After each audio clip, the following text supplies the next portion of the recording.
Welcome back to the tokened up set review for Smash and Destroy. Today we're going over the higher level of the rarities. We're doing the super rares, the chases, and everything else. So for this half of the set review, we're not looking at Pulp anymore. We're more looking at a sealed environment because you're bound to pull. Well, someone in the sealed pool is going to pull about 1 to 3 of these super rares, and there's going to be most likely one chase pulled. So you do have to keep in mind of super rares and stuff for sealed, but largely we're going to be looking at modern and modern playability. I'm going to put a caveat here in the beginning that I love to team build, and I'm going to try things that may not be obviously powerful for the sake of finding combinations that might be multiplicative in terms of, the output compared to what points you're putting in. Anybody can put together 2 150 point beaters, call it a 300 point team, and just kind of stat check anything you go up against. But finding these kind of cogwheel style pieces that make other things work even better, you can get a lot of mileage out of team building that way, and I love to do that kind of thing. And so that's the lens we're going to be looking at most of these characters from. So just take anything with a grain of salt, because anything's playable, you just have to find its home, is kind of my thought process. So we're going to start with 034 Arrow. We have the team player team ability, we have the unique ring here, and our keywords are Agents of Atlas, Mystical, Scientist, and Spy. Those are some pretty good keywords right off the bat. Spy has a lot more support in Modern than you would think if you haven't looked at it. It's actually fairly deep. Scientist, of course, is incredible, and Mystical is very, very deep as well. So those are 3 very good keywords. And we have the Architect of the Sky trait. Force Blast. Force Blast is free, but only to target a character that was targeted with Perplex this turn. So if she has Perplex, this is going to be really, really good, because you're going to be able to move people around the map, get people out of your face. And of course she has capital knockback by having Force Blast anyway.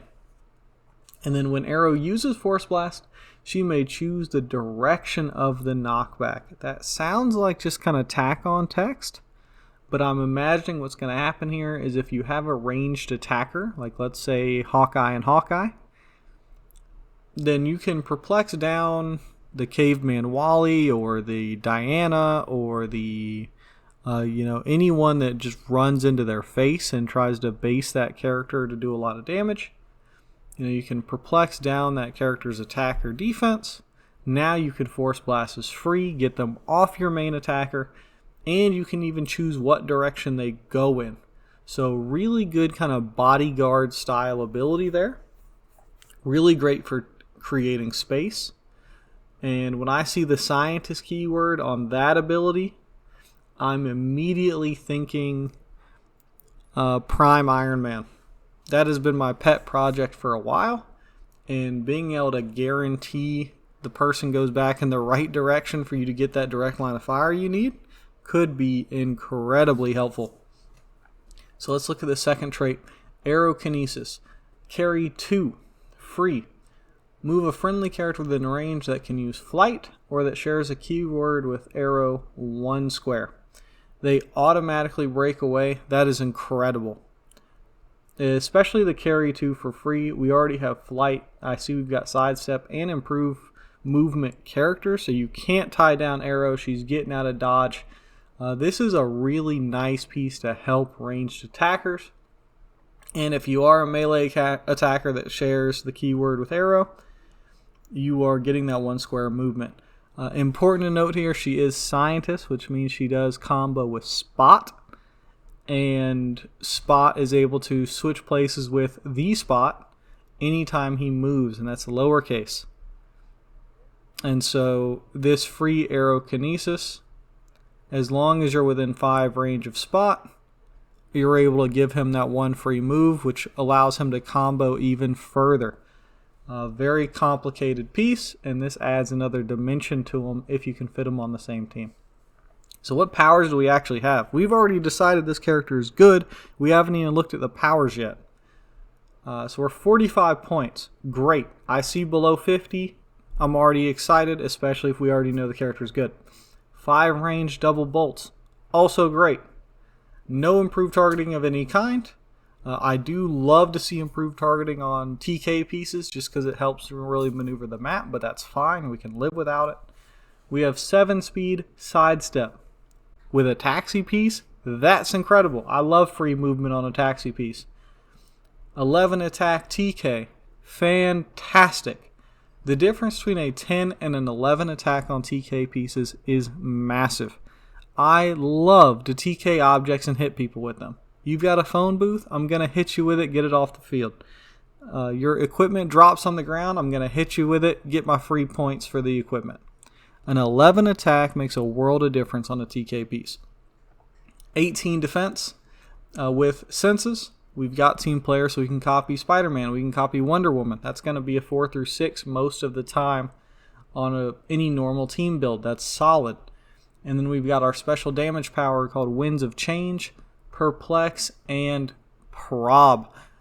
It is so hard to fit Perplex into a team right now. There's just not a lot of really good Perplex pieces.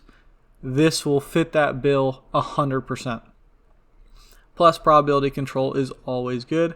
Overall, I'm going to give Arrow, if I'm going back to my grading scale, a solid B+. This is a support figure you love to have. Even in a world where Perdegaton exists, I can see this character getting the spot on teams that can really combo off of this free movement that she allows. So I think we're going to definitely modern viable. We'll see how much modern play she actually gets, because those are 2 different things. So 035A, and we have a B side. They seem pretty similar, minus a few words. So we've got Tooth Gnasher, Cosmic Energy on the A side, Asgardian, Animal, Brute, Ruler. Incredibly powerful keywords. I see Ruler there is almost always good. Brute is getting so much support in the set, and Animal, if you haven't looked at the Animal keyword lately, it is cracked. Asgardian is getting better with this set, but it still has a little bit to go. First trait, Driven to Jotunheim. Move 2. Half speed, then move. If Tooth Gnasher carries a character with the Asgardian keyword, this turn that character can be given a costed action as if they weren't carried. That's incredibly good. Because you're halving the speed first, any kind of movement bonus on you, you'll get tacked on, just like any other replace and then modify kind of combination here. And because this is a carry, you're getting 1 extra square out of whoever you carried, because you can just place them in front of you. So let's say you both start on your home base there on square 1. And your main attacker, let's say the starter kit Thor, because they have the Asgardian keyword. They've got running shot, they've got pulse wave. You can give them knockback. You can really elevate the starter kit character here. Maybe they'll have a home together. So your starter kit Thor starting right next to Tooth Gnasher. You use this move ability. You go half speed, so 4 squares up, you're now on square 5 total, and you can place your Thor, your attacker, into square 6. So that character has basically gotten a 5 square TK, and when they end it all, they're sitting next to this enhancement piece. Already really good for any Asgardian ranged attacker Tooth Gnasher is going to combo with really well. If a 035B Tooth Grinder was also carried during this action, after resolutions, remove an action token from one of the carried characters. So I imagine we're about to get a daisy chain here of carrying, which will give you tons of reach, but we'll wait till we see 035B to see if that's worth it. Omnivorous Beast Trait, free, destroy an adjacent terrain marker. Keep in mind, objects and equipment, by extension, are terrain markers. So if you KO something and they drop their trick arrows or whatever, you can use this free as long as you're adjacent to it, get your free 10 points. That's probably the biggest thing that these things are going to add up to. In this set specifically, you're of course going to be able to eat some of the traps that we're going to go over, and any terrain markers people place at the beginning of the game. And so let's look at what we actually have. We have improved movement, destroy blocking. Fantastic on a taxi character. I am very guilty of putting someone on the Vibranium Mines map and putting a 1x3 square blocking to kind of trap in half of your pieces and make your initial rollout really awkward. This character is going to blow straight through that and make it really hard for players like myself to mess with you in that way. So that's very good. We're 50 points for 5 clicks of health. That's on rate, so okay. I like 50 points for anything modern viable. We have flight, which is great for a taxi. I hate seeing standard move on taxis. Hypersonic speed I don't think is going to come up very often for your initial rollout, but at least it allows you to be a threat after you've done the carry. We have 11 square super strength. Super strength is a fantastic support power to be able to move things the way you need them to. Hypersonic movement, super strength for anyone that doesn't know. Hypersonic is very specifically move, attack, then move. Okay? Which means anytime you move, you have the potential to either carry or pick up or put down an object. So being able to move twice with super strength means that you can go pick up an object and then put it down on the second half of the move. So hypersonic is very, very good for rearranging how terrain is on the map, in addition to everything you'd normally expect from it.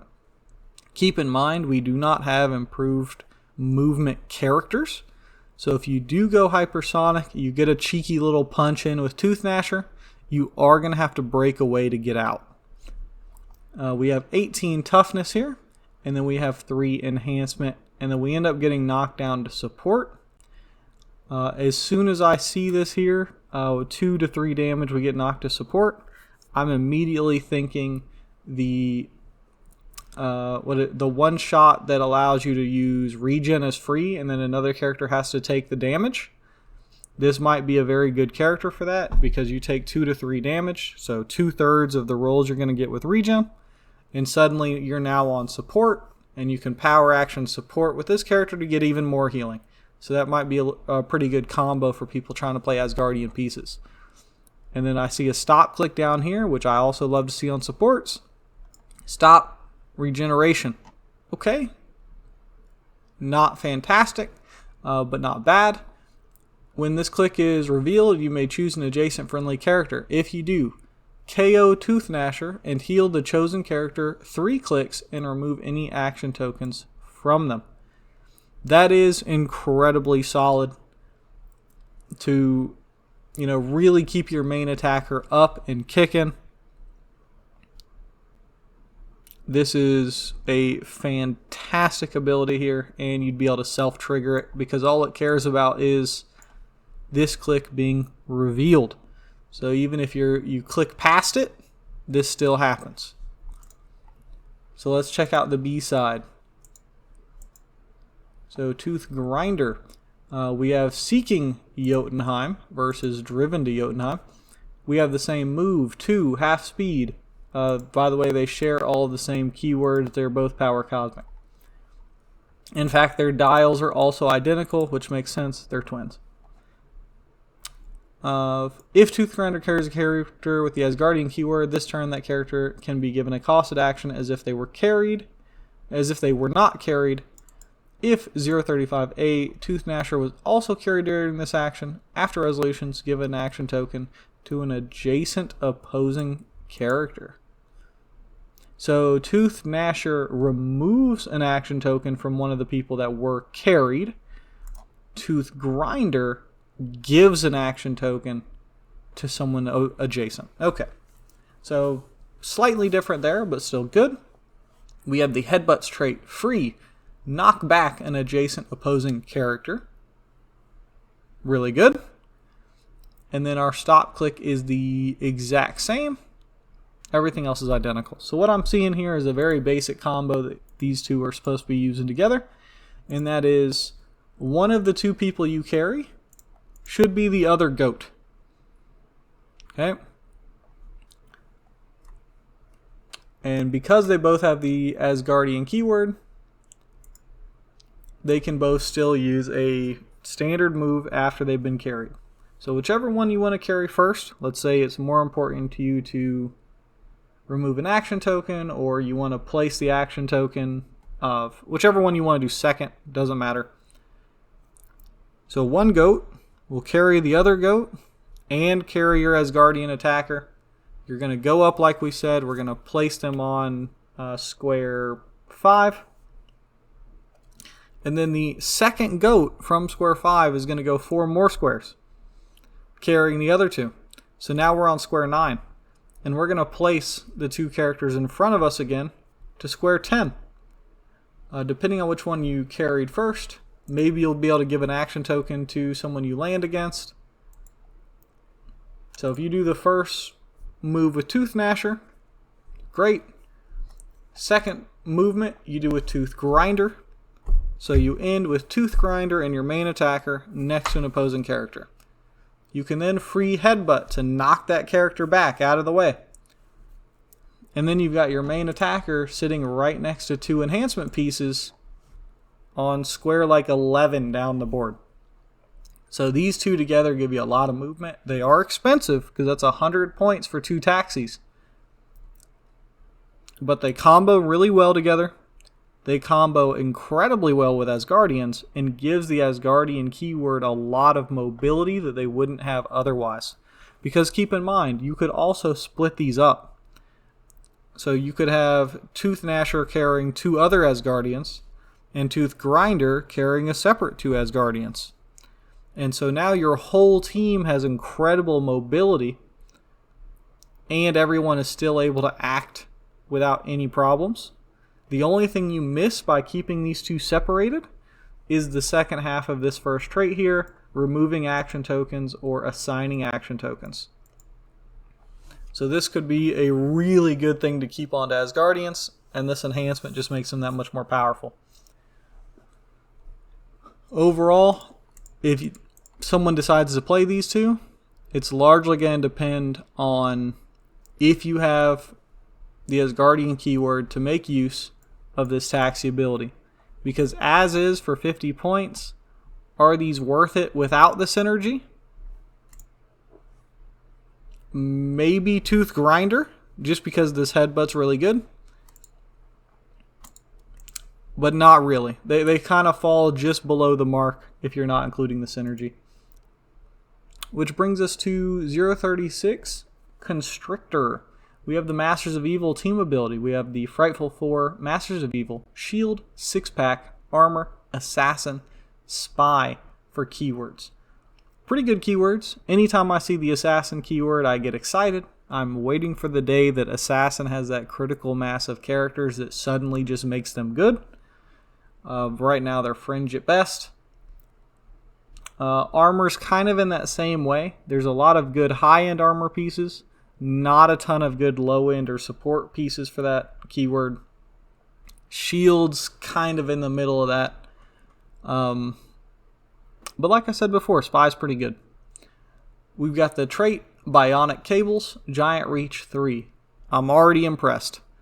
In a world where it's very easy to give someone blades and Ares exists, if I see Giant Reach 3, I'm immediately looking for those pieces.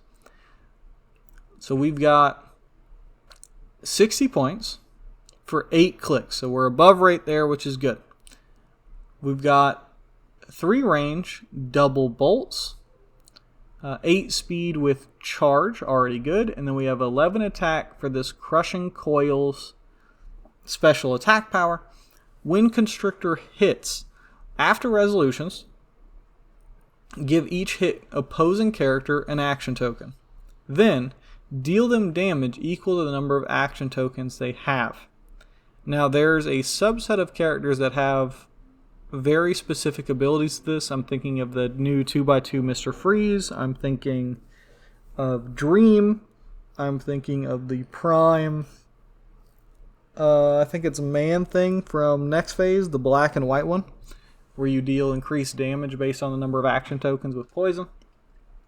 There is a sub-theme that does exist that pays off for giving people action tokens. I don't know if this character directly fits in, or if this is strong enough to just use on its own. It very well could be. So if you're hitting normally, let's say without any bonuses, you have exploit weakness, so damage dealt is penetrating. So you hit them first. Oh, holy crap, this is a lot better than it first looks. Alright, hear me out here. We're going to punch someone. We have Masters of Evil, so it's normally a little bit easier, but even without anything else, we're 11 for 3 exploit. So we hit you. You take your 3 damage. Okay? After resolutions, we give you an action token. Then we're dealing you damage to the number of action tokens you have. This is no longer a close attack because we're after resolution, so this isn't penetrating damage. But we're essentially tacking on additional damage beyond what we've already dealt. Normally when we see this kind of ability, it's an instead of, or you're losing damage on the main attack in some way. But this is just straight up more damage if someone doesn't have a reducer. So if we're thinking of people like Bardley Quinn, for example, that are very difficult to kill in Modern, or we're looking at people like the Spot, or any of your other kind of mainstay characters that don't really have reducers, Constrictor is going to chew them up and spit them out with this ability. You do have to hit, which means that Super Senses is going to avoid both the punch and this after resolutions trigger. But other than that, this could be sneakily good. But we go down to our 18 defense with our special shield engineering battlesuit ability, energy shield deflection, and invulnerability. I think in sealed, this is going to play quite well, especially because there's not a lot of reduces penetrating in this set. I'm going to need to see some more support for it in Modern to make me believe it. But this is going to be a character that's going to catch people by surprise. Especially on these flurry clicks where you're getting 2 activations of this crushing coils.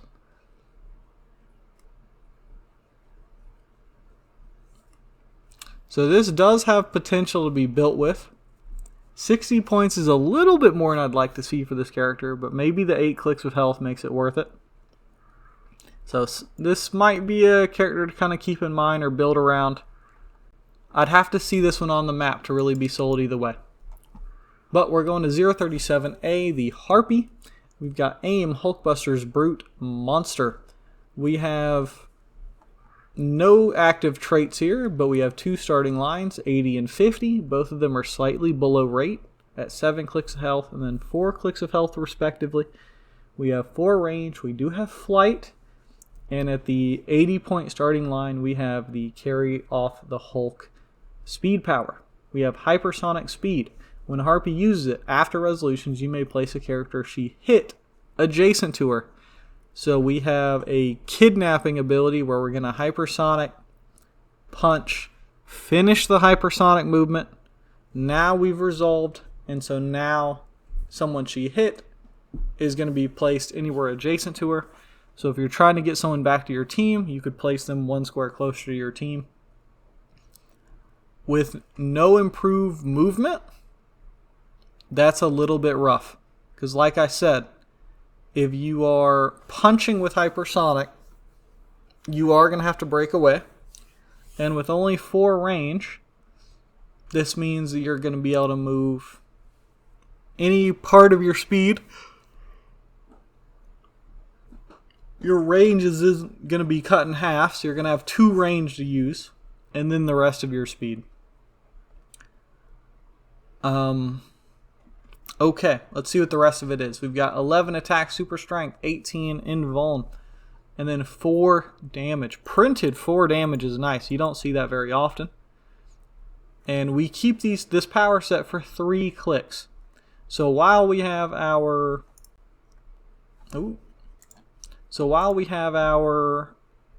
improved hypersonic kidnap ability, we don't have any way to help this attack land. Super strength isn't going to help us for making these range attacks. It's not going to help us for landing these hits in melee. It would be helpful if we could do a terrain action while we used hypersonic speed. I see the Hulkbusters and Brute keywords, but I don't think I saw anything that allowed that to happen. But those would be the 2 keywords that might let you get away with it. But, you know, rules as written, without another character's trait, you cannot take a terrain action when you use hypersonic. So you're not able to get any kind of giant reach that way. Yeah, I don't think I'm seeing her played at 80 points. There's just nothing here that really helps her. These first 3 clicks for 30 points just seem to be weaker than anything else she's doing. So at 50 points, how's she looking? We have 10 speed running shot. We have 11 attack pin psi. Already great. We're getting past defenses. I like to see that on attacking pieces. 17 toughness. And we've got 3 of the special damage. Blast like atomic weapons. Improved targeting, destroy blocking. Range combat expert. When Harpy attacks after resolutions, destroy any blocking terrain within 1 square of each hit target. We only have 1 bolt normally, but I do like that this is worded like you could give it extra bolts and benefit from it. I'm liking this a lot. This is 50 points in Monster and Brute that normally doesn't have good ranged attackers. With range combat expert, so we're attacking 12 for 4 normally. 10 speed running shot, already really good. Shooting through blocking, because we're destroying blocking terrain on hit, that means if we get through the phone booth shape change, we're also destroying the phone booth. 50 points is where you're playing this character at, full stop. If you've got some kind of special cook, let me know if you can make this 80 point power work. But there's just better characters that can do what she's trying to do from further away. I don't think this is where you spend 80 points, but I would for sure spend 50 points on this, especially in the Brute keyword that struggles to get good range attackers. So we've got 037B, the prime version of Red Harpy, Defenders, Brute, Monster, Mystical. This is one of the only characters I've actually seen from this set. This is me, and I am not kind is the trait. Once per attack, when Red Harpy or an adjacent friendly character is damaged by an opposing character's attack, after resolutions deal the attacker... Oi, stop screaming, I'm recording. After resolutions deal the attacker 1 penetrating damage. So you're essentially giving someone mystics, or giving everyone adjacent to you and yourself mystics. I am glad they didn't give this character mystics, otherwise you'd be doing it twice over every time they were hit. So already decent. We have the Green Door trait. When Red Harpy would be KO'd by an opposing effect, instead roll a d6 and place the result on her card. If that result is not already on her card, turn her to click number 1. Otherwise, KO her. So on average, I assume you're going to be getting 3 revives, so I'll just go over this again for anyone that may not immediately understand that. So let's say the first time you get KO'd, you get clicked down to click 5. You're going to roll a d6. Whatever that result is, it can't be on the card yet because it's the first time you've died. So you're at minimum getting 1 revive.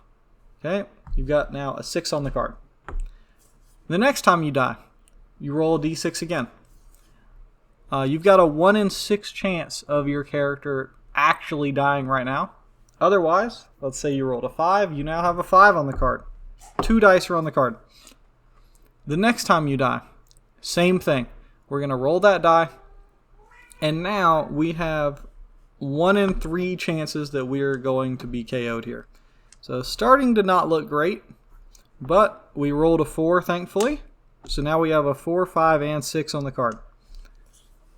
The 4th time we die, if we get that far in the game, you're going to roll that d6. And now we've got a 50-50 chance to be KO'd on top of the 33% chance we had last turn. You're probably not getting past this point, but you see the idea. And importantly, this is protected pulse wave. So I'm really liking what I see here. This is a relatively fragile prime that punishes people for hitting you. You do have to be damaged. So if you roll your imperv roll, for example, you're not going to deal 1 penetrating damage back. But it's going to be really hard to take this character off the map. You are 80 points for 4 clicks. Normally isn't great, but like I said, we're going to expect to get about 4 lives out of her. The first one and then about 3 revives. And so if we look at it from that lens, we don't have 4 clicks anymore. We've got about 16 clicks of life for 80 health. I like the way that sounds. At minimum, we're getting 8 clicks of life because we're guaranteed the first revive. So, well on right there. We have flight, 12 speed charge, solid. 12 attack, I like a big 12 attack. With super strength, not the greatest attack power, but there's enough terrain modulation and things like that in this set where hitting someone with a terrain is just free damage essentially. 18 imperv and 3 on Battle Fury. So you are ignoring shape change, which is abundant in modern at the moment. And because it's brute, you're able to put the +1 longsword on her. So we're going to have close combat expert and blades. So we're going to be swinging 13 for 4 with blades. I'm going to punish you if you hit me. And if you decide to hit me anyway, like let's say you've got pin psi and can go right through my defense here, you're still taking 1 damage yourself, and then I've still got anywhere between 8 and 16 clicks of health you got to get through 4 at a time. And importantly, she dies in 4 damage, which is exactly as much as Fortify is going to reduce. So this is not a bad prime slot.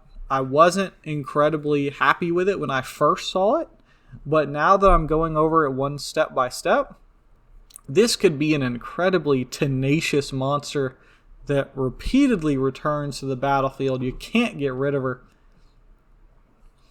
And might be a real problem, especially with that +1 longsword. So I definitely want to see this thing on the map. If I end up pulling it or get a chance to play it myself, I will, and I'll kind of decide from there if it's worth that prime slot. But tentatively, if you're just looking for a beat stick prime, this is solid. And especially with Gold Colossus rotating out pretty quickly, this chick's going to be a threat. So let's go to Titania. 038, Masters of Evil team ability. Alpha Flight, Femizons, Illuminati, Latveria keyword, Masters of Evil, and Brute. Haven't seen Latveria keyword in a minute. Trait, Punch Club, Super Strength. Friendly characters with the Brute keyword take a maximum of 1 damage from opposing characters that can use Super Strength or Close Combat Expert. Already, that's fantastic. I'm loving all the Brute synergy in this set. There are a number of people with the Brute keyword walking around. You can find plenty of evidence of that from the +1 longsword floating everywhere. But keep in mind, most of the people that make the best use out of that longsword are actually warriors instead of brutes. In terms of modern at the moment, there's a handful of brutes floating about, but not an incredible amount. However, 1 damage from opposing characters that can use super strength or close combat expert means that if someone does have that longsword, which gives close combat expert, or say Bucky's arm, or I think there's one other thing in Modern that gives one of those two, max of 1 damage from the opposing equipped character is basically what that reads, is really solid. So that's going to have more applications than you'd think, especially because that's a trait and we can give it to her at her low point line. So we've got this special attack power that we have the entire dial. Smashing Green Spring, Quake. When Titania uses it, she can use Giant Reach 3. Already fantastic. If adjacent to a friendly keyword with the Brute keyword. So she is really paying you off for being a Brute theme team, or at least having another main attacker with the Brute keyword. We have 2 point values, and a 100 point line and a 30 point line for 8 clicks and 3 clicks. At the 100 point line, we've got 8 speed super strength, 12 attack with our Smashing Green Spring attack power, 18 invincible, and 3 damage close combat expert. So we're going to be swinging 13 for 4, which is really good. No real way to get past defenses, but I don't think Titania has ever cared about getting past defenses.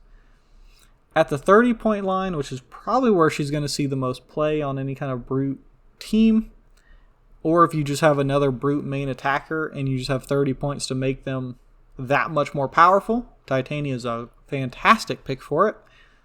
We've got 7 speed sidestep, 11 attack our special attack, 17 invulnerable, and 3 damage exploit, which means we're going to have an 11 attack exploit Giant Reach 3 Quake on a 30 point figure.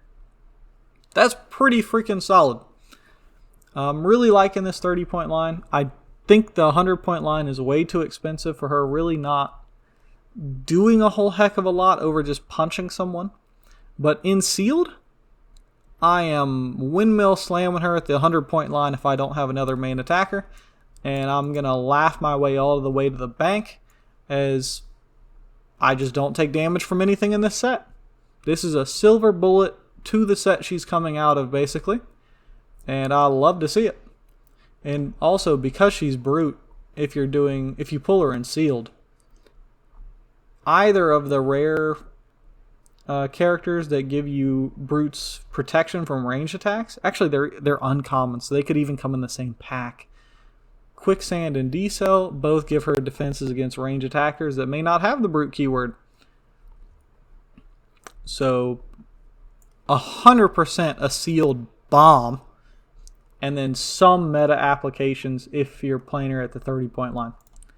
And then we have Cinder. This is the other character I've actually seen from this set already, besides the Captain America we'll see later. So we're at 039, unique ring. We have the Power Cosmic Team ability.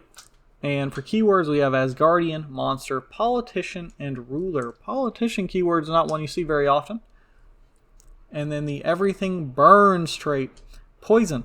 When Cinder uses it, characters occupying or adjacent to any fire markers are considered adjacent to her. Cinder deals penetrating damage. So we saw this mostly in Notorious. It's come up a few times. The only meta character in Modern that really creates fire anymore is Bardley Quinn, and that's for the free ability that literally everyone forgets she even has. In the previous set, we saw Firestar also be able to make fire markers under people that she hit with Energy Explosion, or just hit in general, but let's be honest, you always use her Energy Explosion. So there's some synergy in recent sets, even at low rarities. And there's no range limitation on this Everything Burns trait. So I might be able to see a world where you play her at her low point value, keep her in the back, and then you just deal penetrating poison anytime you drop fire markers. But as is, I'll have to be sold on that before I start buying. We have the second trait, Fire Goblin Blood. When Cinder takes damage, after resolutions deal 1 damage to all opposing characters within 2 squares. Now we're cooking. Now granted, most things in this set have toughness at minimum. So even in sealed, Fire Goblin Blood is really only going to be effective against these heavy police teams, which is unfortunate. I'd love it for this to kind of eat through other things as well. Actually, take that back. Whoa, take that back. Our first trait just says Cinder deals penetrating damage, which makes this Fire Goblin Blood ability also penetrating, because all of her damage is penetrating. That makes this a lot better. We are upgrading to Sealed Bomb, because now anytime you take damage, you're dealing 1 penetrating damage to all opposing characters within 2 squares. That is quite a bit better, and you don't need line of sight or anything else for this. Okay, I'm starting to be sold. We have 2-point values, 80 and 55 for 8 clicks and 5 clicks, so we're even on rate for both of our click values. We start with 8 speed charge, 11 attack with a special attack power called War is Hell with 1 L, Blades, Claws, Fangs. When Cinder uses it, after resolutions, generate up to 4 fire smoke train markers in or adjacent to a hit target square. At the beginning of your next turn, even if this is lost, deal 1 damage to each character occupying those markers, then remove those markers. Now, because this is her attack power, or their attack power, I'm not really sure where Cinder falls on that spectrum.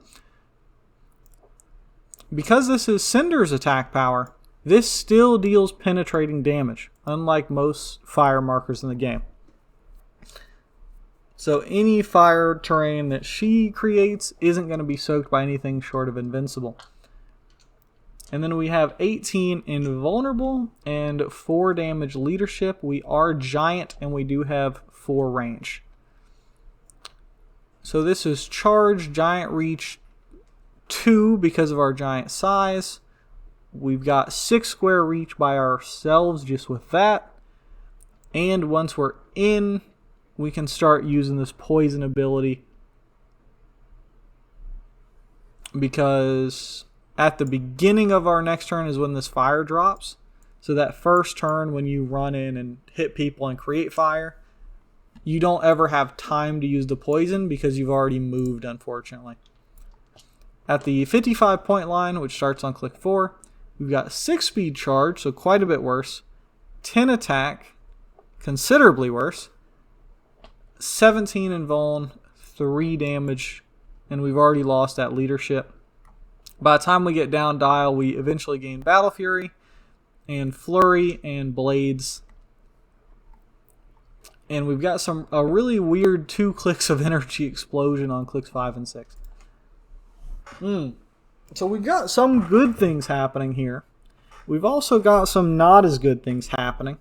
If I pull this from a pack, I'm playing it at 80 points and not thinking twice. I think this is going to play really, really well in sealed, especially if you remember that this deals penetrating damage, period. Full stop. Doesn't matter how Cinder is doing damage, it's penetrating. As long as you don't forget that and get actual value out of these 2 traits, this character is going to feel great to play. I don't think it has anything in modern at the moment, but this is a character that could elevate a strategy from like an okay strategy to holy crap, everything works now. So if we do see things again in the next set with fire markers, this is a character to come back to. Let's take a look at Thor 040. We are now into the chases, so we only had 1, 2, 3, 4, 5, 6, 7, 8 super rares, including a B-side and the prime. So collecting all the super rares from this set might be a bit tough. It's really hard to find both the A and the B side on the super rare slot from my experience. So not a lot of chases going into the not a lot of super rares, but going into the chases, we've got 040 Thor, Avengers, and Mystics. We like to see that. As Guardian, Avengers, Cosmic, Deity, Ruler, Warrior. Fantastic keywords. The Deity keyword gets an additional bonus here. because there are some things from the Black Panther set that might rotate shortly, but still in Modern at the moment, that punishes people for not being a deity. So having that keyword gets around some of their stuff. Warrior gives us access to that +1 longsword we love so much. Avengers TA is just straight up great for getting +1 attack against the person you want to hit the most. And we've seen some love for Asgard here, so this could be good. We've got the Oncoming Storm trait. At the end of your turn, generate up to 2 smoke terrain markers within range. Friendly characters can use improved movement or improved targeting hindering. Already, this is nuts. Giving your entire force improved targeting hindering, especially in Avengers, where most of their main range attackers struggle with that. I think the only one that gets it consistently is Hawkeye, but most Iron Men really struggle to see through hindering. This is already great. Captain America typically has some kind of range attack he likes to throw in there, and he would love to be able to see through hindering as well. Any of the starter kit stuff, none of it has improved targeting, so this is good just all the way around. And then if we're generating 2 smoke terrain markers, that combos with the common Spider Noir. So if you're a newer player that's just getting in, and you pull this out of the pack, you have a 150 point tent pole and a common from a previous set that combine together to guarantee have shape change on your main attacker. Already fantastic. And then we have a Crocodoom, it looks like that says, trait. At the beginning of your turn for all characters with this trait. So this isn't unique, so if you did happen to play, 4 of these Thors together, you'd still only get this one time. Deal 1 pin damage to all opposing characters occupying a square with any smoke terrain markers. That is potentially very good, especially because you can generate it yourself as well. I'm immediately thinking of the Batman from Masters of Time that has the swap mechanic. Defensively, some of those Batmen are fantastic, but one of them can place down 2 smoke terrain markers that immediately does penetrating damage, so you could double up on that kind of thing. For now, I think you're really just going to enjoy this ability when it comes up. When you need to, let's say you don't have a way to benefit from being inside your own smoke, throwing that smoke down offensively to get this ability, him being able to self-trigger it is really nice. Overall, I love everything I see here so far. We have improved movement blocking and improved targeting destroy blocking. Fantastic. 2-point lines, 150 and 75 for 9 clicks and 5 clicks. Keep in mind, we do have access to Stormbreaker and Mjolnir because we are Thor. 2 very good equipments for Thor. We've got Flight at 8 speed. Running Shot with 4 range. So decent amount of reach. 12 attack, which like I said, we love to see 12 attack on attackers. Energy Explosion. 19 invincible and 4 damage leadership. Avengers surprisingly struggle to have leadership on the team. Typically, the only ones that will have it is Captain America. So it's very nice to have another leadership on the field. So we have 4 clicks worth of this 150 point line. On the very last one, we drop down to Charge, Super Strength, Invuln, and Shape Change. And we keep that same power set on the 75 line. What's really nice is that 1 click into our 75, so we take 1 damage, we immediately hit a stop click. It's called We Have Words with Thee, or We Would Have Words with Thee. Stop, imperv, knockback, free.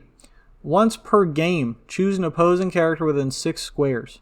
destroy all terrain that would block Thor's line of fire to that character, and then make a close attack targeting that character, regardless of adjacency. Well, if we put that +1 longsword on that, that gets even freaking better. And on this stop click, we're back to running shot. We've got pin blast and shape change naturally at 4 damage. So we are an absolute threat on that line. Unfortunately, that is a close attack that we're making with this free ability. So our pin size is not going to come into play. And then we immediately go back to close combat for 2 clicks with charge super strength. And then on to sidestep pin blast at the end. So the point value is a little bit awkward in terms of, are we a close attacker, are we a ranged attacker, are we both? I normally like to see precision strike on characters that want to be both close and range at the same time. But overall, I really like what I see here. I think this is a character that would get a lot of good play at 75 if you are an Avengers team or have use of giving your whole team improved targeting through hindering. That is a super good ability that should not be underestimated. If you are playing him at 150, I think he's a little bit worse there. But as a tent pole, I think he's going to do a good job regardless. And there's a plenty of good, cheap Avengers support that's coming out very quickly. So if you are a tent pole style character, this isn't a bad one. I think I personally am more looking at him at 75 making other combos though. 041, we've got Tony Stark Avengers team ability. Keywords Avengers Stark Industries Armor Scientist. We do have the unique ring on this 041 Tony Stark. We have a trait, Stark Industries. When establishing themed teams, friendly characters with the Scientist keyword gain the Stark Industries keyword. // friendly characters with the Stark Industries keyword reduce damage by 1 in addition to any other effects that reduce damage. Interesting. Scientist is a very deep keyword. Giving all scientists reduce damage by 1 in addition to any other effects that reduce damage is very, very, very, very powerful. There are plenty of scientists that reduce penetrating damage. So by default, they're reducing pin damage by 3 on top of anything else they do. Is incredibly valuable. We are at 60 points for 5 clicks of life, so fairly competitive there as well. 5 range, 6 speed sidestep, 11 attack telekinesis. So already you're able to mobilize scientists. There is some good cheap support in scientists already. So you are kind of competing for that slot, and at 60 points you're a little bit expensive. But we do have a special defense power for the majority of the dial. Let's see what that does. ESD, willpower, // power action. Generate a blocking terrain marker adjacent to a friendly character with the Stark Industries keyword.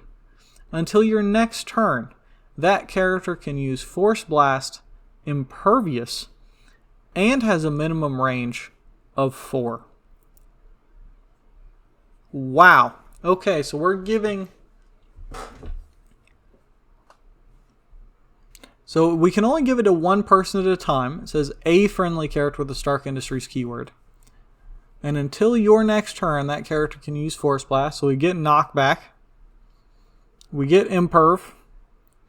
And minimum range 4 means that if we hypersonic, we're not ever going to be reduced below 4, which could be quite good. Immediately, of course, my mind's going to Prime Iron Man, because that's just the most obvious connection here. However, I'm sure there's a bunch of scientists that have Invincible already that would love to have Impervious. Like, let's take a look at, is it Man-Thing, I think? Yeah, Man-Thing also has scientists with Invincible Steel Energy. So giving Man-Thing, or characters like Man-Thing, additional tools in their toolkit is incredibly powerful. The only problem is that most of those teams are already tight on points as is. So you're really looking to elevate a main attacker and maybe a secondary attacker with this ability to get them to that next level. I don't know how to evaluate this because this is going to be one of those characters that you look at, you put them on the team to start your team building, you build the whole team, and then you go, oh crap, I need X, Y, or Z. And you're looking through what you've got and you're like, no, I really like that. I really like that. I guess Tony Stark has to come off. So this is the type of character to me that I'm going to build around, end up taking him off of his own team and then putting something else there.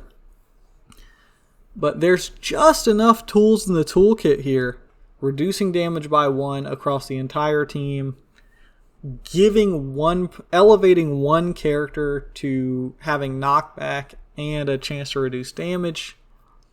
There's 100% something here. We just gotta hope that Scientist and Stark Industry is deep enough to be able to support this. Our very last click does have a stop click on it that gives us Range Combat Expert. We have Outwit for the entire dial until we hit that stop click. And then on that last click, we're Running Shot, Pin Psi, Imperv, and Stop Range Combat Expert. It is important to note that if you need to, you can give Tony Stark himself this power action. I don't know why that would ever come up, but it is possible because you just have to generate adjacent to a friendly character. Interestingly, generating the blocking terrain might be really sneakily a good part of this ability, because you could block off adjacency by creating this blocking terrain kitty corner to another piece of blocking terrain. So you'd break the adjacency of the two squares and allow like a range attacker to be able to get away or get out of dodge without having to break away, things like that. So I think there's a lot of depth to the gameplay that could happen here. We just got to find the right team for him to belong on.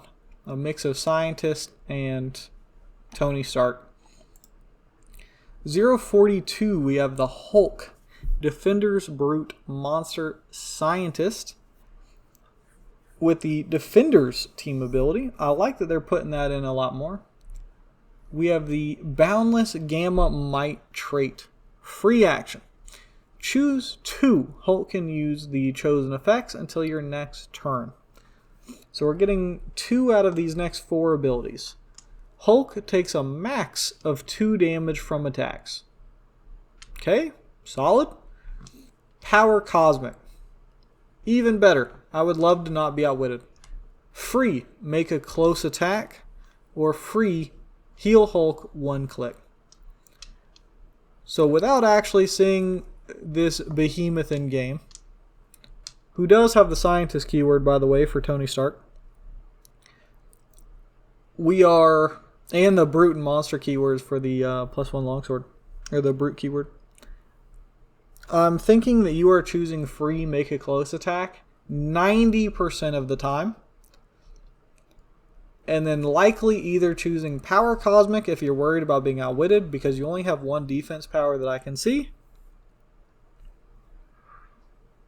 Or if you're worried about a big hit coming your way versus a lot of smaller hits, you're looking at max of 2 damage. I'm liking what I see so far. Second trait, Bursting Through. Once per turn, when Hulk destroys blocking terrain, after res, he may deal 1 penetrating damage to each opposing character that was adjacent to that blocking terrain when it was destroyed. And if we do an object attack, let's say we pick up that square blocking that Tony Stark generated, I believe it's considered to be our own square that it's in.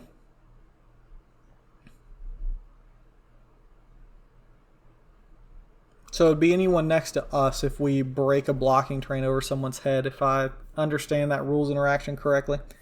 We do have improved movement blocking. Notice that it is once per turn on this destroy thing. So we're not able to generate this 3 or 4 times by running through a bunch of different blocking terrain.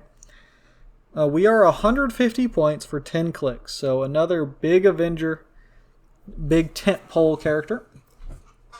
8 clicks of speed. That is a special speed power of charge. Don't have speed. As a Superman fan, I love that ability.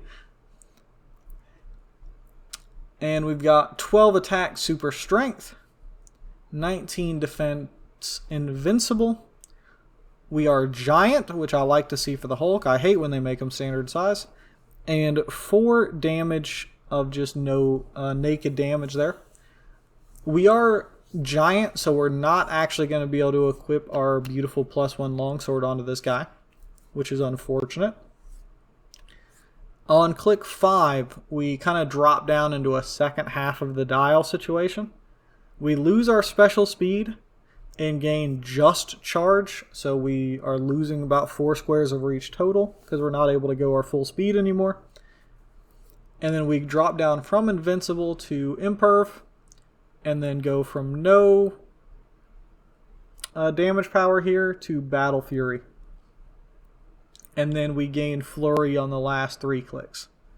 So importantly, we are always able to attack twice basically, because we've got full speed charge and then free make a close attack.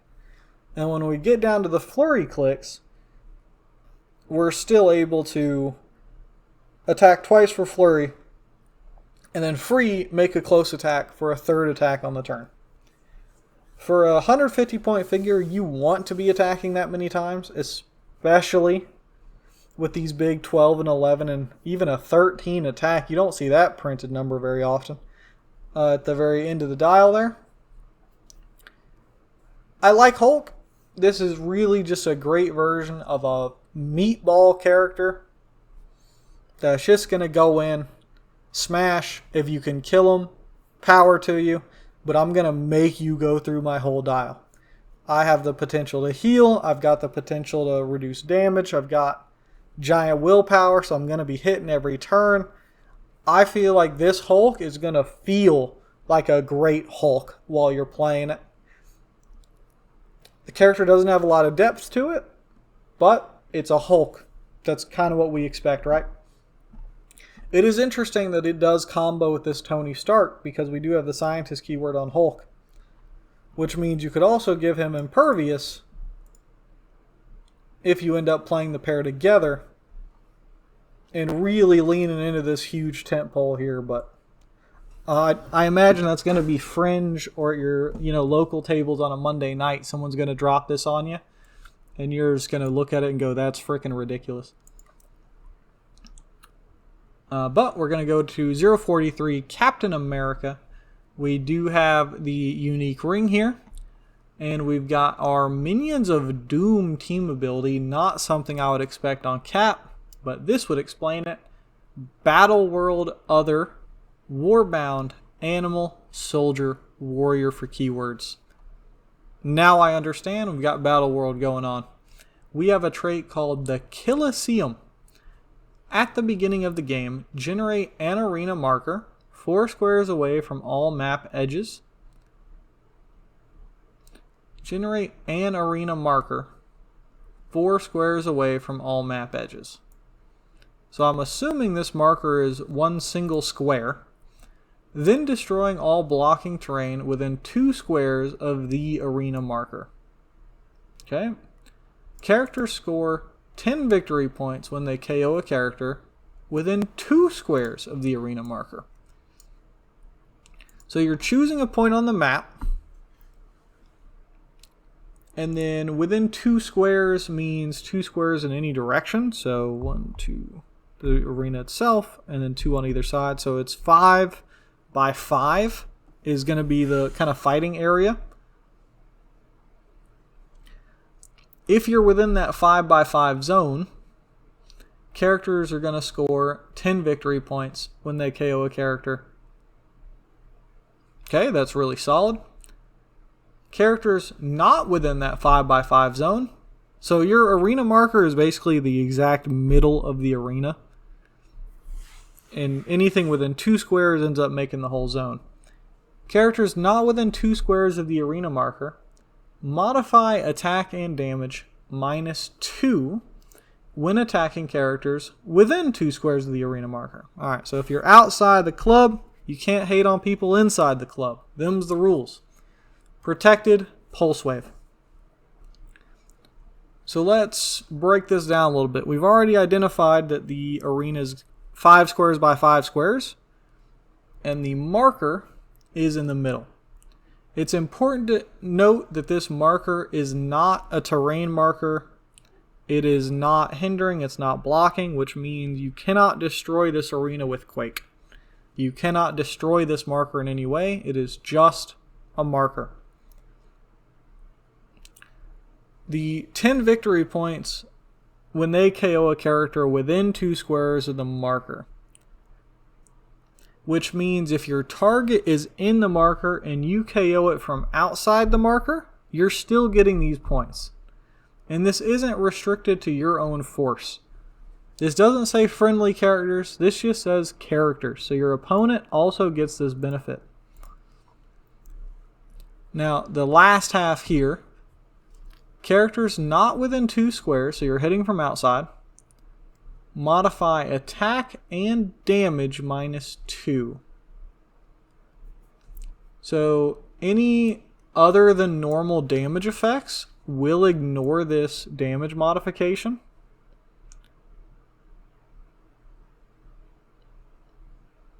Yeah, so Blade's Claws doing instead of normal damage would get around this -2 damage, because you can't modify something that's other than normal damage. So there are a bunch of ways to get around the damage penalty from attacking outside, but the -2 attack modification is much harder to avoid. So if this if this Captain America is on the map, this arena is going to take over how this game is played. And it's going to be directly obvious, because if you try to ignore it, suddenly you are attacking at -2, which is insane. We have 65 points for 7 clicks, so we're above rate on health. 0 range, 2 bolts. We have a special speed power that we get on this first click, the 4th click, and the 7th click. So we've got a little bit of a rotating dial here. It says, I am Captain America of the Super Soldier Program. Face me. Charge Flurry. Close as free, but only if Captain America is within 2 squares of the arena marker. So you are charging for 4 squares, then flurrying. Then if you're in the arena, you can do a capital close as free, which because you have flurry is a capital close, you're attacking 2 more times. So by yourself, you're attacking 4 times if you're within the arena or if you can charge in it. Importantly, you can attack people that are not in the arena. So if you're like right on the edge of that arena marker, you're still able to use this close. So 4 attacks on the top click. We've got 12 attack with Precision Strike, which is probably my favorite attack power for someone that's attacking 4 times. 18 defense combat reflexes, which if you're forcing people to be within the arena, there's a really good chance that that is going to come up big. And importantly, if someone is attacking from outside the arena, that 18 defense is essentially a 20 defense because they're, -2 attack. So you're basically going to be a 20 regardless. And then we've got Close Combat Expert on this first click as well. So on this first click, let's say you're the person that gets the initial rollout, right? You're going to be attacking at 13 for 5, 4 times. And you can start that from at least 4 squares away, 8 squares if you're TKing into it. Holy crap. So you're repping 20 damage by yourself. It is important to note that shape change absolutely cooks this Captain America. If you make the shape change on any of the attacks, you are really cutting down what this dude's trying to do. But this Cap is going to eat through your team if you leave him alone. If we deal him 1 damage, we have 2 clicks of flurry, so no move and attack anymore, 12 blades, and then we gain exploit weakness as well. I'm really glad he doesn't have exploit weakness on that top click, or that'd be even more insane. So all you have to do is deal him 1 damage, and suddenly he's not near as mobile as a threat. He loses charge and he loses close as free. And then on click 4, we get the speed power back, plus we get a stop click. So stop Mastermind. When this click is first revealed, after resolutions generate a Devil Dinosaur Bystander. Whew. So we have Mastermind that's also getting us this Devil Sword. Let's take a look at the Devil Sword. Holy crap. 6 speed charge, 12 attack blades, 18 impervious, 4 damage. We are giant size with enhancement. Now the enhancement doesn't combo too well here, but for a bystander, that is insane stats. I am fairly certain that these stats are just all around better than the Prime White Tiger's bystander that is all designed around that white tiger. And that's only halfway down the dial. We get 2 more clicks of flurry after that, and we end up going into Battle Fury. And then we have 1 final click here at click 7 where we gain our speed power back, and we get a second stop click that still has the same Mastermind, and we get to generate another Devil Dinosaur Bystander if the first one's already been KO'd. So at first glance, this Captain America is going to just chew through a team. He's going to make you try to fight in the Colosseum.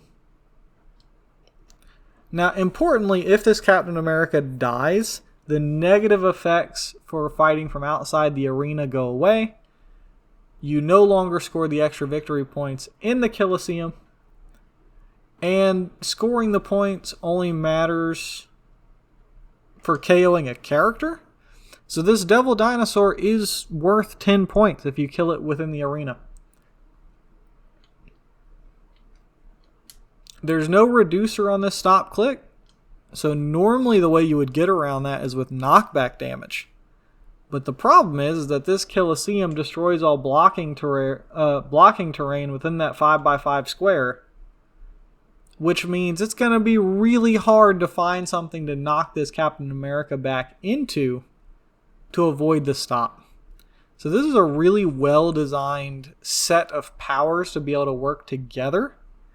This is probably the quintessential charge piece that I've ever seen. And if you pull this in a pack, you just play it. I don't care if we're talking modern, sealed, silver, whatever. If you pull this from a pack, you've got to put this on the map and take people to the Colosseum at least once. And if you stop it once, you've got bigger self-control than me, so kudos to you. Let's go on to 044 though. We've got Magneto. I'm a big Brotherhood of Mutants fan. I am excited anytime I see the words Magneto. We have the Brotherhood of Mutants team ability. For keywords, we have Acolytes, Brotherhood, Hellfire Club, New Mutants, X-Men, Past, Politician, Ruler. I love seeing New Mutants on here because I believe that would combo with the Cable from the Deadpool Weapon X set. And you'd be able to have Magneto and Xavier on the same theme team with Cable keeping them together. So our first trait, EM Shielding. Energy Shield, Deflection, Mastermind.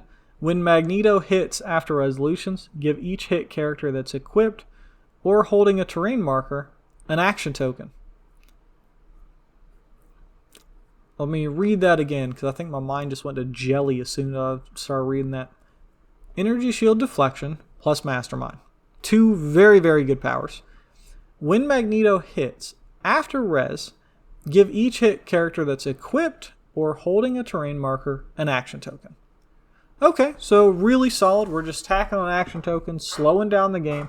There's going to be a lot of equipped characters in Modern. There's a ton of equipment floating around right now, so that's going to be in play more often than you'd think, and it would be important to note who's equipped. And there's plenty of people that like to carry terrain markers around, especially with the phone booth existing. We have a 100-point line and a 60-point line. Our 100-point line, actually we have improved targeting blocking first. We've got 6 range and 2 bolts. We have flight. And at the 100-point line, we start with an 8-speed running shot and a 12 attack for a special attack power called Grand Displays of Mutant Power. Telekinesis. TK as free, but only to choose a character with the Brotherhood of Mutants keyword or a terrain marker. It is super, super important when you see the words TK is free to realize that it's possible to TK yourself. This Magneto does not have improved movement characters, so if you get based, it shuts off your ability to do range attacks. Being able to TK yourself as free means that you can move yourself to somewhere else within 4 squares that you can see and still be able to do your thing. So this Magneto has a lot more range than it looks like on the card. At base here, we can TK ourself for free for 4 squares, and then a running shot for 4 squares. So we can get to the halfway marker on the map by ourselves. We also have 6 range.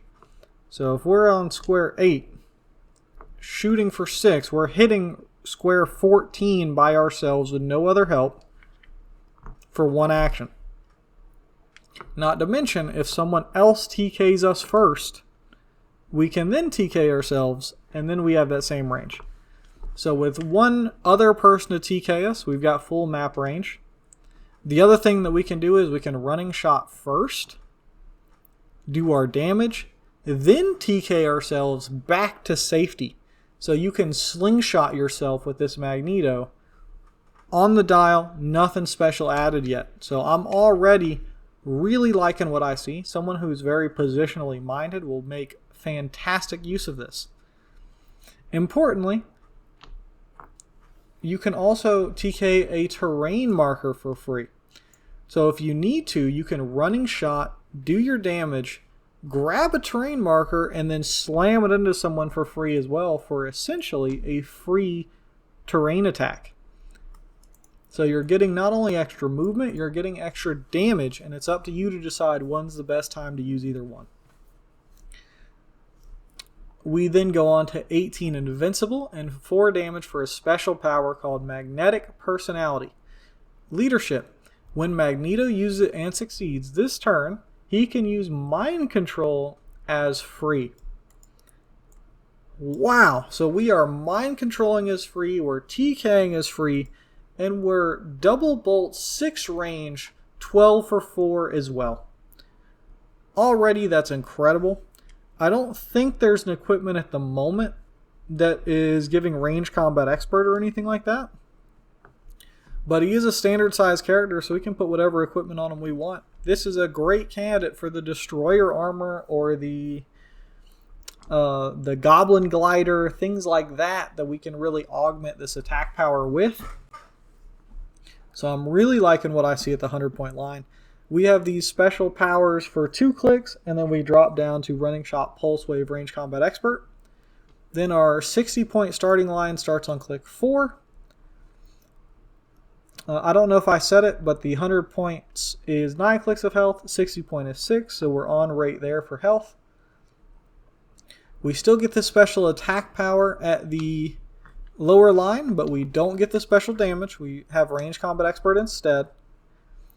And then once we lose the special attack, we gain the special damage.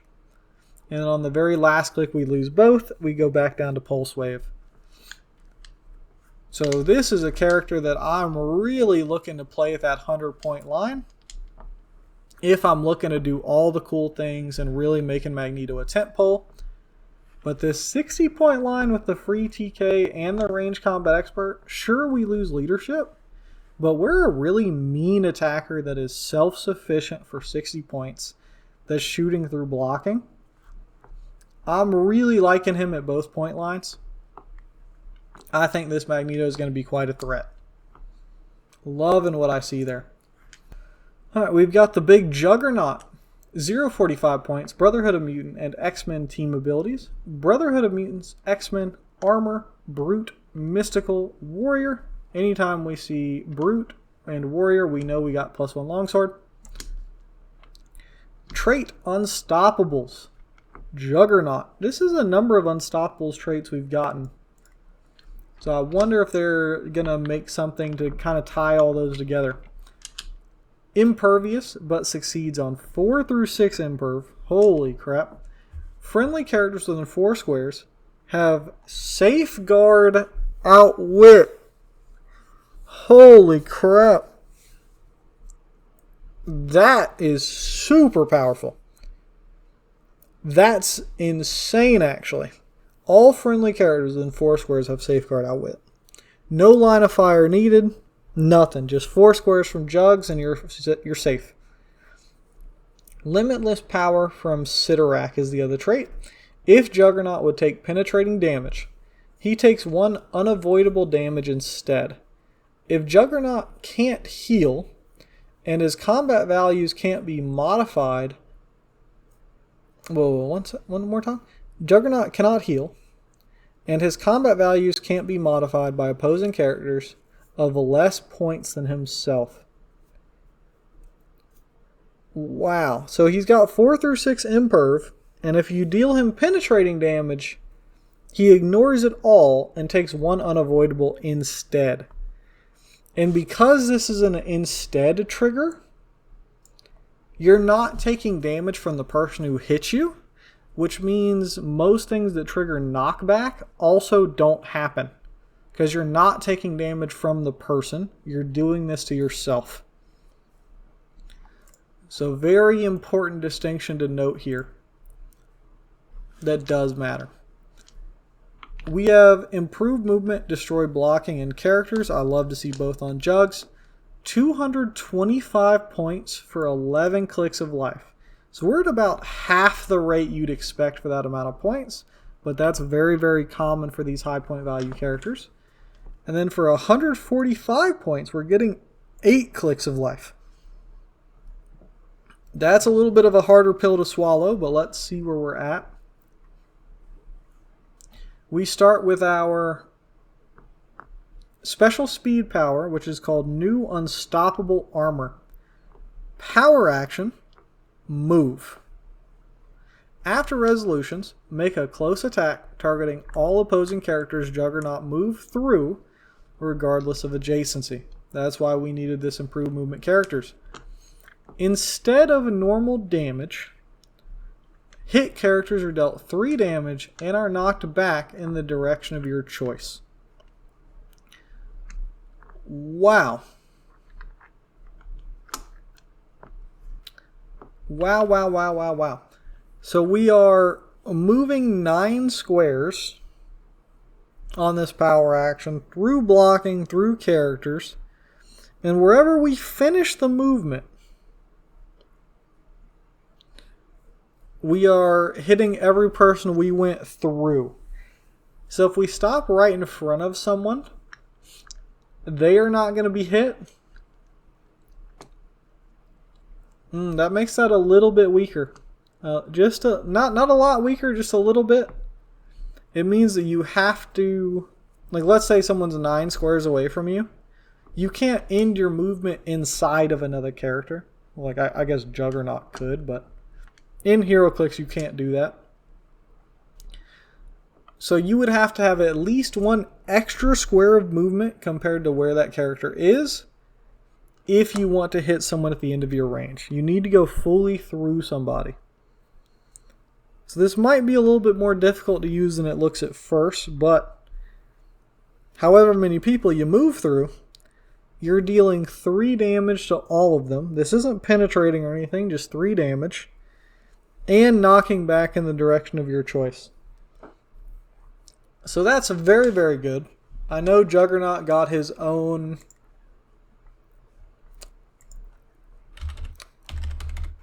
Let me take a look here.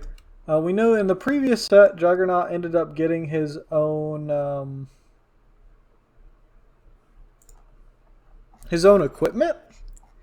So let's take a look at that. I believe it was the Crimson Gem. So just Safeguard, Mind Control, Improved Movement, Blocking, and Super Strength.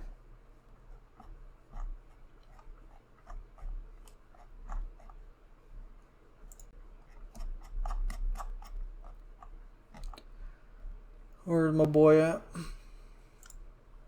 Okay.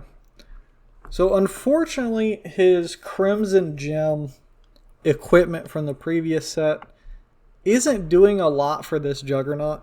We already have Improved Movement, Destroy Blocking. It would give us Safeguard Mind Control, which is nice because we don't have Battle Fury. But the other thing it gives us is Super Strength. So if we're playing at this big 225 line for our big 20 defense with willpower here, that isn't going to do a lot for us. And if we're playing at the 145 line, we gain Super Strength, but that's it. I would really much rather have the +1 longsword on him, since we're making a close attack with this power action that we do. And so that close combat expert will come in big on this close combat, on these close combat attacks we're making. Largely because it's all one attack that we make with this unstoppable move, you want as high of a chance to hit that one attack as possible. So close combat expert on this character is very, very big. Because swinging for 13 attack means that hitting some of these big 20 defenses, you only need a 7 versus needing an 8 or a 9 if you go down to these 12 and 11s. So overall, I think if I'm playing this Juggernaut, it's probably at 145. If I open him in sealed, I'm of course putting him on the table just for the sake of putting him on the table. 4 through 6 impervs, hard to get through. Taking 1 unavoidable damage means he's going to stay alive for a long time. But Juggernaut not being able to heal does make this a little bit tougher. And him not using his previous equipment at all, or not relying on it, means that if a new player opens this without having any of the previous set, he's totally playable, which I think is okay. Overall, not bad. Of needing to be able to fully move through someone does take a little bit of the wind out of these sails for me. But I'm still going to put this on the map and just run through people like I'm the freaking Juggernaut, because this character is going to feel great when you can pull that off. 046, we're going down to Freya. We have the Power Cosmic team ability as Guardian, Deity, Marksman, Mystical, Politician, and Ruler. We have the Epics Engraved in Stone trait. At the beginning of the game, generate a storyline terrain marker that corresponds to Freya's starting click into any square on the map. Okay, so map-wide generation. And depending on what click will tell us which ones we're putting down. So the other trait, the end is what we make it. When Freya would be KO'd, you may instead turn her to a starting line she hasn't been on yet this game, and your opponent scores 15 points. Okay. If you do, after resolutions, Freya generates a storyline terrain marker that corresponds to the click she was turned to. When a storyline marker is destroyed by an opposing character, after resolutions, deal that character 1 unavoidable damage. So you're punishing the other team for interacting with these story terrain markers, which we haven't looked at yet. You can put them anywhere on the map you want to, so you can put them in safe places. Or if you're trying to bait someone into hitting it, you can put it out in the open and deal them 1 damage. And you get the choice every time Freya would be KO'd if you're going to put her on a new line or just let her die.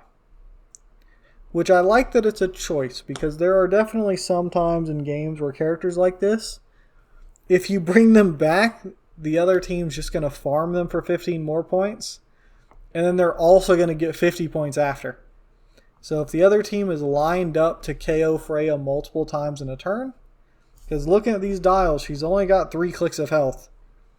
So if a character with Flurry kills her on the first turn, or on the first attack and has the second attack, you may just want to let her go, so you're not giving up an additional 15 victory points. And then we've got our last trait.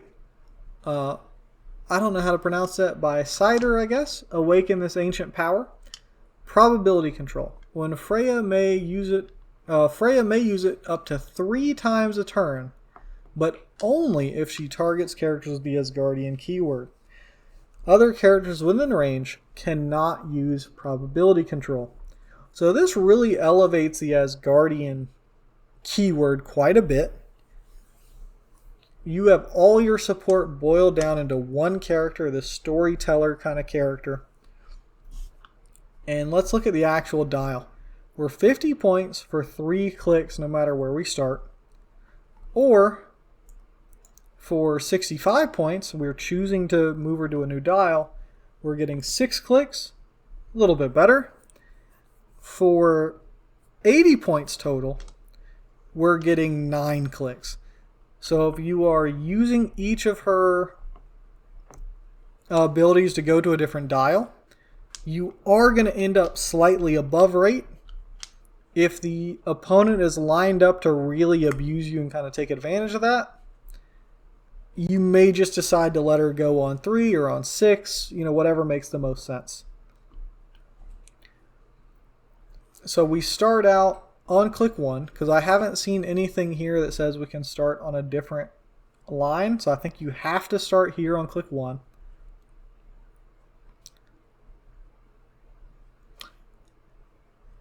I guess if the...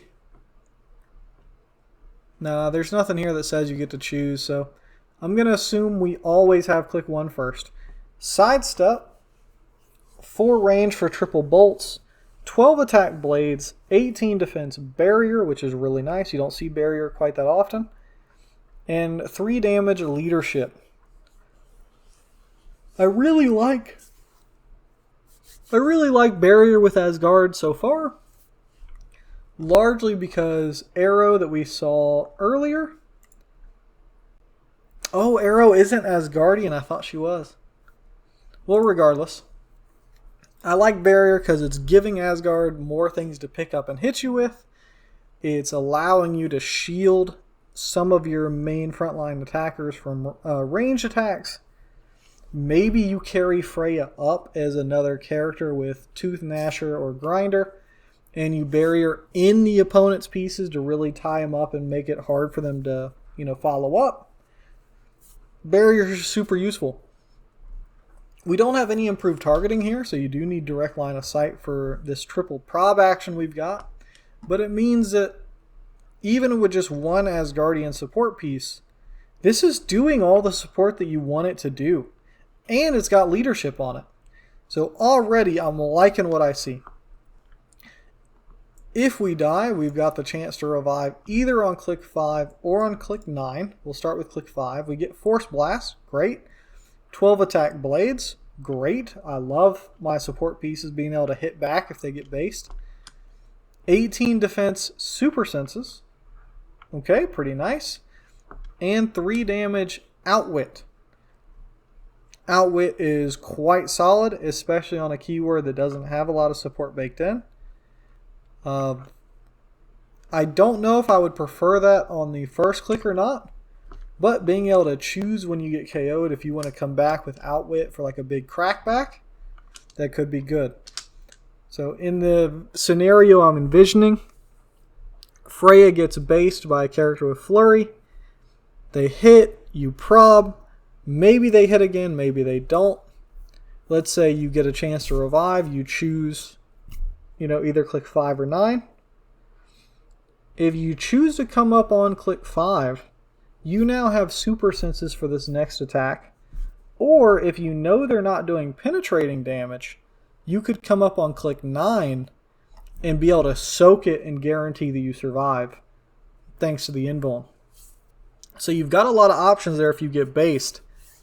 And then when you survive the attack, you're swinging at them for 12 attack blades, or maybe on this exploit click if you have to soak a little bit of damage, making this character have some very impactful choices on which click you want to come back on. And if you decide to come back here, maybe you outwit their defense and punish that character for overextending. I'm liking what I see here with Freya, especially because she can't be outwitted thanks to cosmic energy. So you're going to guarantee that you have your prob, and then any other character within 4 squares cannot use prob. So she's going to be positioned very offensively if you're going to shut it off for the other team, which I really like. So without even looking at these storyline terrain markers, I'm going to say Freya's good. So let's look at these markers. These are all just gravy on top.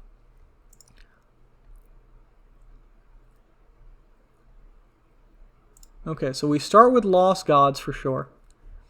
Lost Gods can't be used in terrain actions. Great. Someone can't just pick it up thanks to being immobile. Can't be TK'd as an attack anyway. Someone could still move it with TK.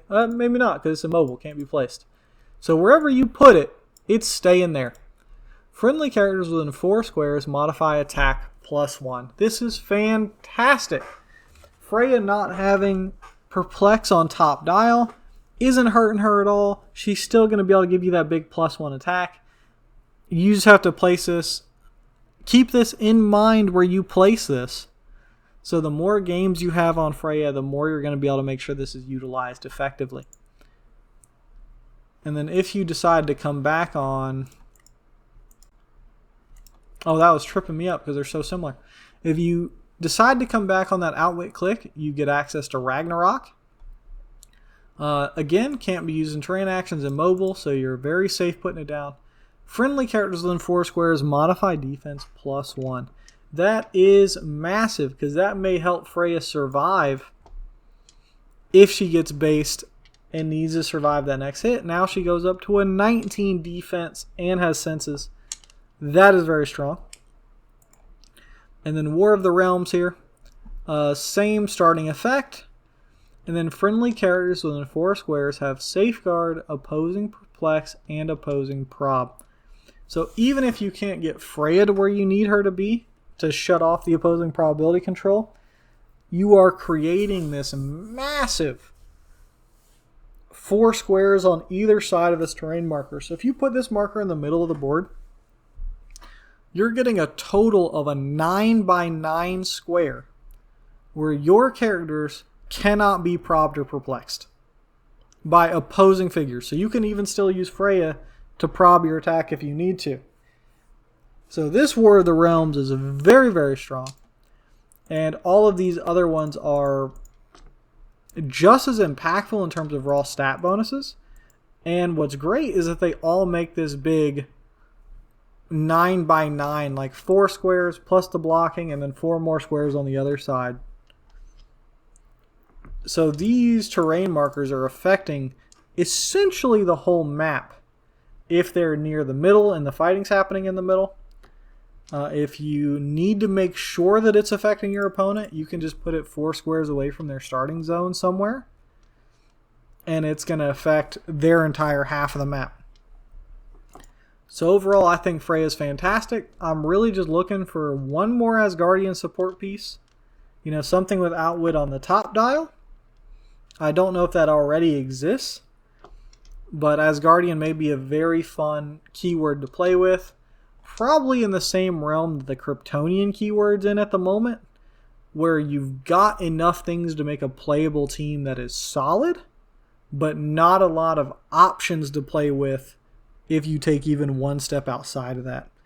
So I imagine you may have a core of Asgardian characters, maybe one of the goats, maybe a Thor, maybe the one from the starter kit, this Freya, and then kind of go from there, and then fill out the rest of the team with whatever you need from outside of Asgard. And then we're going down to 047, Captain Marvel. We got a unique ring here. We got Power Cosmic, Alpha Flight Avengers Shield. Alpha Flight Avengers, Guardians of the Galaxy, Kree Shield, Cosmic Soldier. I see Kree, tells me Universal Weapon. So we know ahead of time we're going to have access to any attack power we want. And we have a special trait, Meteor Barrage. At the beginning of your turn, if Captain Marvel is on her card, generate 2 meteor blocking terrain markers into any squares. Then, deal characters adjacent to one or more meteor markers 1 penetrating damage. Then place Captain Marvel on the map in any square. What? Let me read that again. And we're going to try to decipher this, because that was just some word soup as far as I'm concerned. At the beginning of your turn, so this is a trigger when you start your turn. If Captain Marvel is on her card, we have no idea how she's getting on her card. To my knowledge, Guardians of the Galaxy doesn't have anything to kind of do that. That hasn't been a thing in previous sets. So somewhere, somehow, she's going to put herself on her card, is what I'm getting from this. So we got to wait for that to happen first. Then on the turn after, we get access to the rest of this. We're going to generate 2 meteor blocking terrain markers into any squares. Okay, so whole map we reach, we get to put 2 terrains down. Then, deal characters adjacent to 1 or more meteor markers 1 penetrating damage. Okay, so very similar to the Jefferson Bomb, where you can make a power action to place markers down and deal damage next to people on the markers. Very similar thing. You just got some hoops to jump through first, and we don't know what those hoops are yet. Then we can put Captain Marvel anywhere on the map in any square. So it doesn't have to be next to the meteors. You have full map choice for where she goes after you have the full map choice for the meteors. Okay, so how the heck are we getting her on the card? We have 3 different point lines, 175, 100, and 60 for 9 clicks, 7 clicks, and 4 clicks respectively. So really below rate all the way down. We have improved movement, blocking, improved targeting, hindering. And at the 175 point line, we start with higher, further, faster, which as a character with deep ties to the Air Force, I appreciate that. She's got hypersonic speed.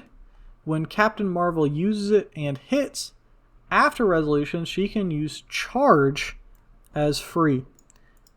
Whoa, that's really good. Do note that she does not have, like I said, improved movement characters. So if you end your hyperspeed next to someone, you will have to roll breakaway to use this charge as free, because you have to move first for the charge. Like, that move is not optional. You can move 0, but that's still a move. So for 11 speed, 6 damage, or 6 range hypersonic, means you've got quite a lot of reach. Without any modifications, you can go 11 squares down. You start on click 1, so you're on square 12. And you've got 6 range, because that's cutting that in half gives you 3. So 12 plus the 3 range. By herself, she's hitting square 15 out of the 16 total squares on the map. So basically full map reach on her own. I'm already loving it. And then we get to charge as free. But keep in mind, we need to hit the attack on the hypersonic. We have to hit So what I want to see from this character before I go any further is something that helps her hit. We have 12 attack super strength. That doesn't do it. I want precision strike on things that need to hit. 19 invincible. That's pretty solid. I love invincible. I love reducing penetrating on my tentpole characters. 4 damage prob. That's probably the best attack power she could have to try to guarantee this hit. Because if you give her range combat expert, yes, she has the +1 attack and damage, but that doesn't help her with the charge, and prob would help with both. So I understand the power choices there. We take 1 damage and immediately have a stop. Very, very solid for tentpole characters. I like early stop clicks. Cosmic Jaunt. Stop invincible. The first time this click is revealed, after resolutions, place Captain Marvel on her card. That's really, really cool. So we found how she gets on her card. She has to be hit on these stop clicks. So if you play her at 175, she's going to get this ability almost immediately once she takes 1 click of damage. And then she's going to get it again when she hits her second stop click. She has 2 total. So if you play her at 175, you get this ability twice. If you play her at 100 points, you only get this ability once. And if you play her on her lowest dial, you do not get the stop click, and you don't get access to her Meteor Barrage unless you have some other way to put her on her card, which I don't know if that's possible. I know it's not possible in Modern at the moment, but maybe there's some wacky stuff in Silver or Gold that you could redo this thing multiple times. So on the stop click, she gains Close Combat Expert, which is nice because at the beginning of your turn, she's going to drop down somewhere on the map. You're going to put her right behind somebody, preferably on the other side of wherever the meteor blocking terrain is. So you would put the meteor down right next to somebody. They would take the 1 penetrating damage. Then you would drop Captain Marvel on the other side of that somebody. And then now we have the knockback from Super Strength to punch them into the meteor for even more damage. And what else we got? At the 100-point line, starts on click 3. We do not have the special speed power. We just have hypersonic. We've got super strength. We've got close combat expert, and we still have invincible. With 1 click of damage, we drop down to getting precision strike and range combat expert, which is a great combo for someone with 6 range. And then we have the second stop click on click 5. And then we start our lowest dial, 60 points, on click 6. And we start out with this higher, further, faster, hypersonic speed charge combo power. We still have 12 super strength. We drop down to impervious, so we're no longer reducing pen. And we have range combat expert. So at 60 points, and because she's Kree, we can have the universal weapon to give ourselves that precision strike. We probably have the highest probability of getting off this free charge, because we're going to be attacking 13 for 4 with precision strike versus on 175 points. We can still choose precision strike, but we have prob instead. So we're attacking 12 for 4 with a chance to reroll it. 12 for 4 with a reroll chance might actually be higher odds, all things considered. But if I'm trying to hit a 20 or a 22 defense, I want the 13 attack if I can get the 13 attack. And then we're immediately going to be dropped down to 11 attack and prob, and then to the very last click we're back to close combat expert. So a pretty good rendition of a character that wants to be both range and melee. At 60 points, not getting access to the stop click or her main trait hurts my feelings a little bit. But at 100 points, man, you don't even get access to the main hypersonic at 100 points. So she really wants to be a tent pole at 175, honestly. I imagine at 60 points, she's going to play perfectly fine. Because that's 60 points for this hypersonic charge combo. And you're going to hit people pretty hard. Especially because if you don't need precision strike, you can go pin blast. And then you're pin blasting for 4 damage and then charging in. It's going to play great at 60. It's just going to feel bad to not be able to use her main thing. So people aren't going to play it as much as they probably should. I don't mind the Captain Marvel though. She's going to feel really clunky if you're not used to playing that style of character. And if you play her in sealed, you're not going to have access to the universal weapon. So this is going to be one of the few characters that doesn't play as cleanly in sealed, but will play better if you can build around it. And more importantly, Guardians of the Galaxy in the previous set had a lot of components that would help a good ranged attacker. The problem was, Guardians of the Galaxy did not have a good ranged attacker. Now, with this Captain Marvel, we can go back and add it to all the Guardian support that we already have access to, and suddenly this starts looking a lot better. I'm talking PD that sees through characters, +1 defense, +1 speed, so we're hitting max like across the entire map on top of everything else that they can do. So this Captain Marvel is going to play really well, even if you just have like a curve set of the Collector's Trove set. So it might be very, very playable, especially for a newer player. And that's it for Smash and Destroy. Overall, I'd say this set was not one that I was particularly excited for at first, but now that I've done this set review, it looks really, really good. There's a few characters that I'm very excited to play. Freya specifically, this Magneto. This Captain America is going to be absolutely insane. And I'm going to do my best to try to find a way to break this Tony Stark. I've already mentioned that the Prime Iron Man I've put a lot of work into. And I am... it's definitely feared whenever I put that thing on the map now, because people know I'm going to be able to get that thing off for 8 range. So with something like this, just makes it even better. Of all the pit traps, the flamethrowers and whatnot, if you're a collector, it makes sense to collect them all. But if you're not planning to actively use it, the only one that's really potentially impactful in my mind, like if I was only going to, buy a Kerr set and a few things I was missing, this dumpster fire is up there, because this can dramatically change how some games are played.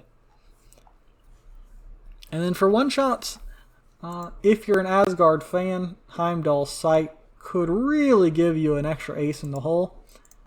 And other than that, maybe Unstoppable for on a character that really needs it. So really cool set for team building. I think the set's going to play fantastic for sealed environments. If you are an Asgardian fan, this set is for you 100%. If you're a Captain America fan, I cannot imagine opening up a better Captain America than this. And this is the closest set we've had in a while to have an actual team of Brotherhood of Mutants. So for someone like myself who loves the Brotherhood, this could be a very good set. Got Toad, Quicksilver, Scarlet Witch, Magneto, and then all the stuff from Deadpool Weapon X. But there you have it. I hope you guys enjoyed. I'm going to give my throat a break though, because this was 2 very long set reviews. So have a good one.